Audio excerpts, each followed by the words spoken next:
తాకట్లో ఉన్న మీ బంగారాన్ని విడిపించి ఆ రోజు ఆన్లైన్ రేటుకి కొంటాం. Sharma gold company.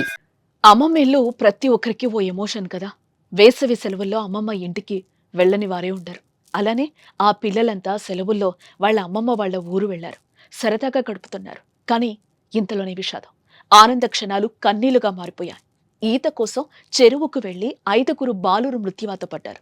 వారిలో 4 సెలవుల కోసం అమ్మమ్మ తాతయ్య దగ్గరకు వచ్చిన వారే ఉండటం కలిచివేస్తోంది. అంటే మా ఊరి నుంచి 5 మంది పిల్లకాయలు చెరువు గీతకు పోయి అనుకోకుండా జారిపోయి చనిపోయారు. అయితే వాళ్ళల్లో ఒక పిల్లకాయ, ఊరు పిల్లకాయ, 4 అమ్మగారు ఊరికి వచ్చారు. అందరు కలిసి క్రికెట్ ఆడుకుంటా సాయంత్రం వేళ చెరువుకి వెళ్ళారు ఈతకని. అయితే ఎవరికి తెలియకపోవడంతో పిల్లలు 4 గంటలు ఎవరు చూడకపోవడంతో ఇబ్బంది పడిపోయారు. ఊరంతా శోక సముద్రంలో మునిగితారు. కడప జిల్లా మైదుకూరు నియోజకవర్గంలోని బ్రహ్మంగారి మఠం మండలం మల్లేపల్లి గ్రామంలో ఈ విషాదం చోటు చేసుకుంది. మంగళవారం మధ్యాహ్నం 3 గంటల సమయంలో మల్లేపల్లి గ్రామంలోని చెరువులో ఈతకెళ్లారు.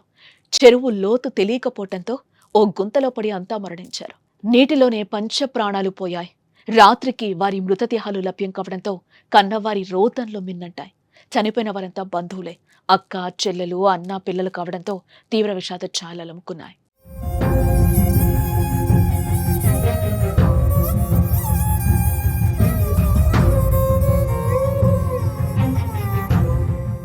మల్లేపల్లకు చెందిన గంగాధర్, రమ్యశ్రీ దంపతులకు దీక్షిత్, భవ్యశ్రీ 2 సంతానం కాగా దీక్షిత్ చనిపోవడంతో కుటుంబం కన్నీటి సంద్రంలో మునిగిపోయింది. అలాగే జమ్మలమడుగు మండలం ఉప్పలపాడుకు చెందిన రామకృష్ణయ్య, సావిత్రి దంపతులు కడుపు కోతను తట్టుకోలేకపోతున్నారు. వారి కుమారుడు హర్షవర్ధన్ 10 ఏళ్ల తర్వాత కలిగిన ఏకైక సంతానం. కుమారుడంటే వారికి పంచ ప్రాణాలు. కానీ వారం రోజుల కిందట అమ్మమ్మగారి గ్రామం మల్లేపల్లకు గ్రామానికొచ్చి హర్షవర్ధన్ చెరువులో మునిగి చనిపోయాడు. పేరు వెంకట సుబ్బయ్య. హైదరాబాద్లో ఉంటాను నేను. పిల్లలను హాలిడేస్ కోసం అని వాళ్ళ అమ్మమ్మ గారికి తీసుకురావడం జరిగింది. వాళ్ళు మాకు విషయం చెప్పకుండా వెళ్ళడం జరిగింది. అక్కడికి వెళ్ళి చిక్కుపోవడం జరిగింది. మొత్తం 7 మెంబర్స్ వెళ్ళారు. 2 అబ్బాయిలు మామూలుగా దిగకుండా, వాటర్లో దిగకుండా బయటకు వచ్చారు.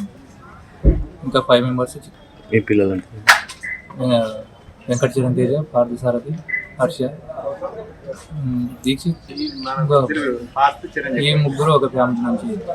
నంద్యాల జిల్లా చాకలమర్రి మండలం పెద్దబోధనంకు చెందిన సుబ్బయ్య, భవానీ దంపతుల కష్టం ఎవ్వరికీ రాకూడదు. హైదరాబాద్లో నివాసం ఉంటున్న వారికి 2 పిల్లలు. చూడటానికి రామలక్ష్మణులా ఉంటారు. భవానీ తన పుట్టింటికి కుమారులు చరణ్, పార్థులతో వారం రోజుల కిందట వచ్చింది. జాతర కోసం వారు మల్లెపల్లి వచ్చారు. ఈ ఘటనలో కుమారులిద్దరూ చనిపోవడంతో కుటుంబ సభ్యులు, బంధువులు శోకసంద్రంలో మునిగిపోయారు. అదేవిధంగా వేసవి సెలవులతో పాటు మామ పెళ్లి కోసం కాశీనాయన మండలం మల్లేరు కొట్టాలకు చెందిన తరుణ్ యాదవ్ 2 రోజుల కిందట మల్లేపల్లికొచ్చాడు. తోటి బాలూరుతో కలిసి ఈతకు వెళ్లి ప్రాణాలు విడిచాడు.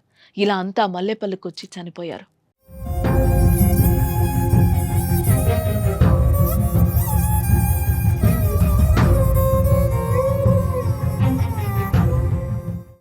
ఆనందంగా, ఆహ్లాదంగా గడపాల్సిన పిల్లలు ఈతకెళ్లి తిరిగి రాని లోకాలకు వెళ్లిపోవడం అందరి గుండెలు బరువెక్కుతున్నాయి.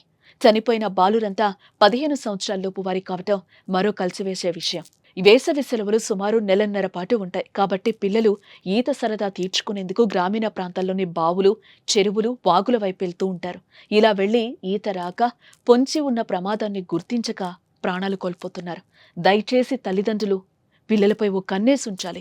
అలాగే చెరువుల వద్ద అధికారులు హెచ్చరిక బోర్డులు ఏర్పాటు చేయడం, గస్తీ కాయించడం వంటివి చేస్తే ప్రమాదాలను కొంతైనా నివారించవచ్చు.